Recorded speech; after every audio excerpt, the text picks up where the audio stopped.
When I watch people give presentations, the first thing I look at is their feet. The body will always tell the story of who we are and how we are, and the feet are often the most eloquent storytellers of all.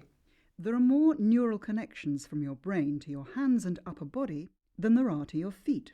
Because your feet are literally furthest away from your brain, they're less easy to control. So unless we make conscious choices about what our feet are doing, they will tend to send out messages that don't necessarily match what's coming out of our mouths, like this. Okay, so this year has seen an overall increase in our sales of 18%, meaning that our targets have been met and that our place in the global market is becoming well established. So, in the current economic climate, we must seek to respond to the ever-present challenge of pressure on consumer spending and additional competition as the emphasis continues to move towards online platforms.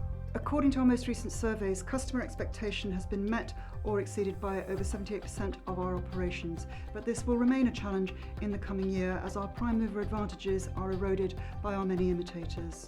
Our acquisitions have released significant commercial synergies which have enabled us to realise an integration of products and services second to none.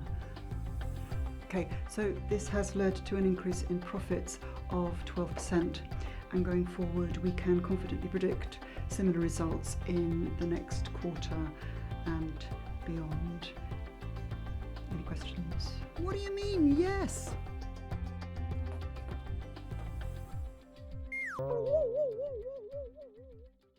If there's something askew about your preferred stance, as in those examples, your audience will subliminally be thinking that there's something askew about your message. Aha, I hear you say, but no one will be able to see my feet. I can let them do what they like. Wrong. Trust me, these things don't work in isolation.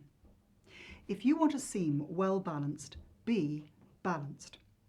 And if you want to come across with gravitas, use gravity. Stop trying to defy it up here and ground yourself down there. Whatever your feet are doing, whether it's under the table or not, they're sending a message to the rest of your own body that makes a big difference to the way you feel about yourself. Unconsciously or not, we'll read that message in you.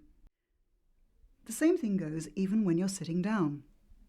In a tricky conversation, feet on tippy-toe, for example, won't help you, whether or not they're visible to anyone else. Thank you for agreeing to see me. Plant your feet flat on the floor.